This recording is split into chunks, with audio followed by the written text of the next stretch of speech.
Time now for another look at the day's business news with Cole Stangler from our business desk, who joins me here in the studio. And Cole, you're starting with an update on the plan to overhaul the way the world's largest corporations are taxed. That's right, Thomas. The Organization for Economic Cooperation and Development has been working on this, and while they won't have a full agreement ready this year, the group says it's making progress and plans to send its latest proposal to G20 finance ministers meeting this week.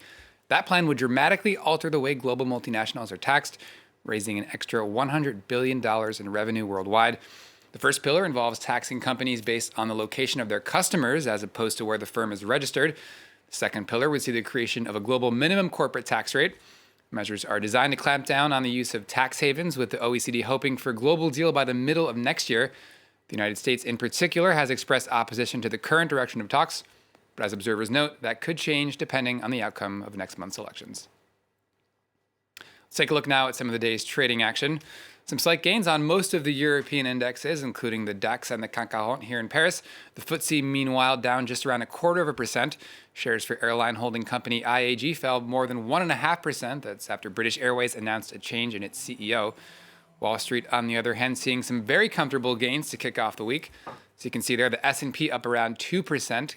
Gains on the Dow Jones and the tech-heavy NASDAQ as well, nearing or more than 3%.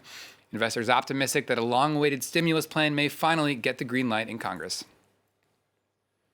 Now, earlier in the day, the year's Nobel Prize in Economics was awarded, and Americans Paul Wilgram and Robert Wilson took home the honor for their work on commercial auction theory. Ellen Gainsford has the details. A bang of the gavel, and the winning bid is decided. Auctions have been used for centuries as a way to trade, and they underpin the global economy in ways you might not expect. Auctions are used broadly. They're used in society to determine electricity prices, which are the heating bills. They are determining the price of purchasing services for localities who want to remove trash removal. The research of Nobel winners Paul Milgram and Robert Wilson has helped make auctions work more efficiently, tackling problems like the winner's curse, which can cause buyers to scale back their offers if they worry about overpaying. Their solution is for the seller to provide as much information as possible before the bidding begins. The pair's findings have been applied to fields from online advertising to 5G networks.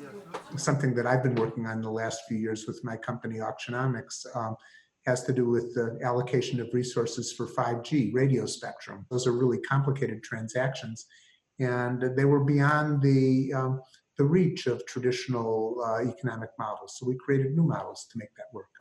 In the telecommunications industry, private companies seek licenses from the government to use publicly owned radio frequencies.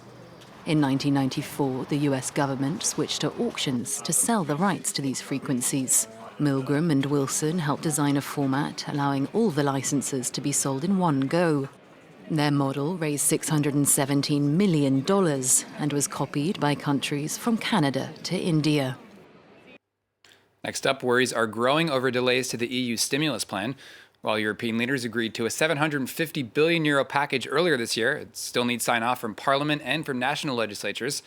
Tensions remain over how to finance the plan, as well as making aid conditional on countries respecting the rule of law, something both Poland and Hungary have pushed back against.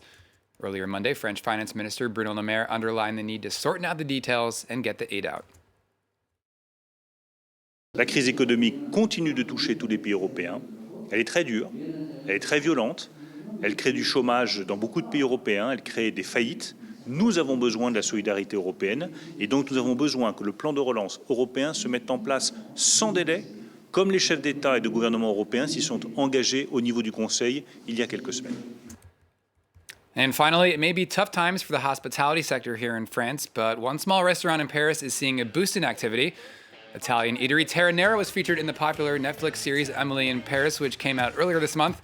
The restaurant's two owners say it's led to an increase in customers over the last week. While it's depicted as a French brasserie in the series, the actual restaurant serves Italian food. But don't worry, Thomas, if you feel inspired to go, there is the menu. Emily includes a burrata, tiramisu, but most importantly, an Americano cocktail served as an aperitif. Okay, Cole Stangler with the latest business news. Thank you very much.